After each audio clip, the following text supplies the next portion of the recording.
बिस्मिल्लाहिर्रहमानिर्रहीम। अस्सलाम वालेकुम। आज हम मटन स्टीम टिक्का की मज़ेदार रेसिपी आपके साथ शेयर करने वाले हैं, जो बहुत ही ज़्यादा मज़ेदार और बहुत ही ज़्यादा आसानी के साथ ये बनकर तैयार हो जाता है। तो आज हम इसको हांडी में बनाने वाले हैं और दो अहम स्टेप्स के बारे में मैं आपको बताऊंगी, जो आपको पहले कभी किसी ने नहीं बताए होंगे। तो यहाँ पर मटन हमने लिया है 1.5 किलो। इसको हमने अच्छे से धो लिया है और इसमें हमने थोड़ी बहुत चर्बी का भी इस्तेमाल किया है।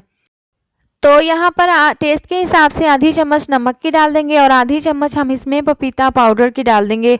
तो नंबर 1 पे जो सबसे अहम स्टेप था वो यही था कि हम इसमें पपीता पाउडर डाल देंगे आधी चम्मच। आप गोश्त किसी भी चीज़ का लें, मटन का या बीफ का, इसमें आप पपीता पाउडर लाजमी डालें, क्योंकि इसके डालने से ये गोश्त जो है वो बहुत जल्दी गल जाता है। इसके बाद हम इसको अच्छे से मिक्स कर लेंगे। मिक्स करने के बाद हम इसको कवर करके तकरीबन 1 घंटे के लिए रेस्ट के लिए रख देंगे, ताकि जो पपीता पाउडर है वो अपना काम अच्छे से कर ले। और इसके बाद हम इसको बना लेंगे। मटन को नमक और पपीता पाउडर लगाकर हमने कवर करके 1 घंटे के लिए रख दिया था। अब इसको 1 घंटा हो चुके हैं, तो इसके बाद हम इसको बना लेंगे। तो यहाँ पर हमने सीखें ली हैं, सीखों में हम ये बोटियों को डाल लेंगे। हम एक एक बोटी उठाते जाएंगे और सीखों पे इस तरह से लगाते जाएंगे और हमने लंबाई की शेप में इस तरीके से लगा लेनी है। और हम इसमें 5 या 6 बोटियाँ एक सीख में लगा लेंगे। एक सीख मैं आपको रेडी करके दिखाती हूँ, बाकी की तमाम सीखें भी हम इसी तरह से बना लेंगे। आप देख सकते हैं कि हमने एक सीख तैयार कर ली है, बाकी की तमाम सीखें भी हम इसी तरह से तैयार कर लेंगे और हम इसको बाद में इसको अंगीठी में बना लेंगे। आप देख सकते हैं कि यहाँ पर तमाम सीखें तैयार हैं और आग हमने अंगीठी में जला दी है। तो जब तक आग अच्छे से जल जाती है हम थोड़ा सा वेट कर लेते हैं। आग यहाँ पर तैयार है, तो हमने यहाँ पर बहुत ज़्यादा जले हुए कोयलों का इस्तेमाल नहीं करना, बस इसी तरह से नॉर्मल से कोयले होंगे और इनके ऊपर हम ये सीखें रखेंगे। तो इस तरह से एक एक करके हम सीखें इनके ऊपर आग के ऊपर रख देंगे। अंगीठी पर हमने तमाम सीखें रख दी हैं और इसको हम अब पकने के लिए रख देंगे और इसको तकरीबन हम 5 मिनट के लिए पकाएंगे और उसके बाद हम इसकी साइड को चेंज कर देंगे। 5 मिनट के बाद हम तमाम सीखों की साइड को चेंज कर देंगे और आप देख सकते हैं कि गोश्त का कलर चेंज हो चुके हैं और हम इसको 5 मिनट के लिए दूसरी साइड से भी इसी तरह से पका लेंगे।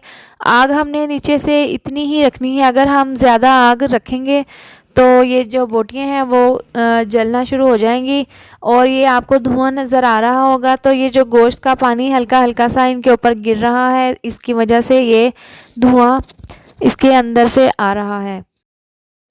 तो यहाँ पर आप देख सकते हैं कि माशाल्लाह से बोटियों में अच्छा सा कलर आ चुके हैं। हमने इसको 20 मिनट पकाया है और दरमियान में हम इसकी साइड को चेंज करते रहे हैं। और इसके बाद हमने यहाँ पर हांडी ली है, हांडी में हम ये तमाम बोटियाँ डाल देंगे।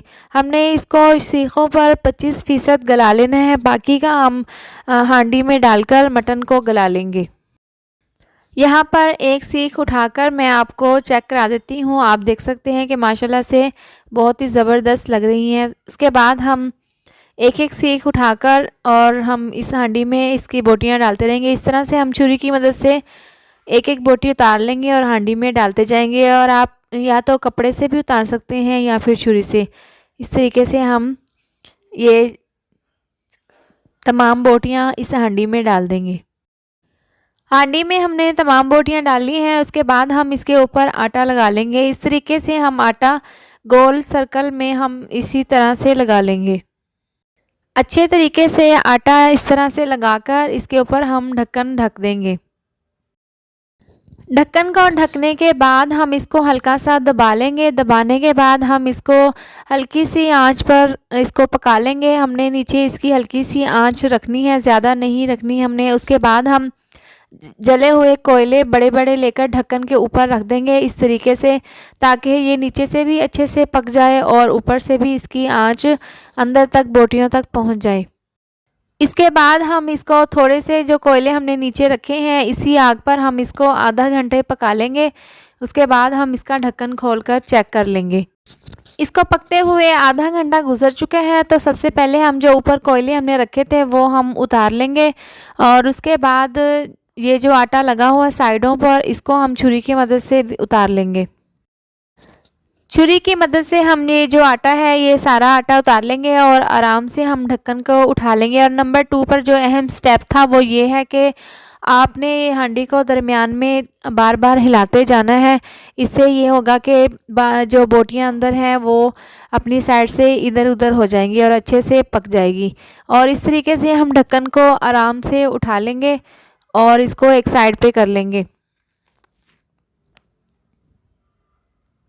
ये बहुत ज़्यादा गर्म है, इस वजह से हम किसी कपड़े की मदद से इसको उतार कर एक साइड पे कर लेंगे। तो माशाल्लाह से आप यहाँ पर देख सकते हैं कि बहुत ही ज़बरदस्त खुशबू आ रही है और बहुत ही ज़बरदस्त बना है। हम इसको थोड़ा सा हिला लेते हैं और देख लेते हैं कि ये बोटियाँ कैसी बनी हैं। और तो यहाँ पर माशाल्लाह से आप बोटियों की खूबसूरती देख सकते हैं। माशाल्लाह से ये बहुत ही ज़्यादा मज़ेदार लग रही है और खाने में तो बहुत ही ज़्यादा मज़ेदार है। हम इसके बाद आपको बोटी तोड़ के दिखाते हैं कि ये गल चुकी है कि नहीं। तो यहाँ पर एक बोटी आपको तोड़कर चेक करा देते हैं कि ये गल चुकी है। तो यहाँ पर ये बहुत ज़्यादा गर्म है और माशाल्लाह से ये बहुत ही ज़बरदस्त गली है और बहुत ही ज़बरदस्त बनी है और खुशबू तो बहुत ही ज़्यादा ज़बरदस्त है। इसी तरीके से हम आपको दूसरी बोटी भी तोड़ के दिखा देते हैं। तो ये थी हमारी आज की वीडियो। अगर आपको मेरी वीडियो पसंद आई हो तो इसको लाइक करें, चैनल को सब्सक्राइब करें और नीचे दिए गए बेल आइकन को दबाएं ताकि मेरी आने वाली मज़ीद नई वीडियोस का नोटिफिकेशन आपको मिल सके। अल्लाह हाफिज़।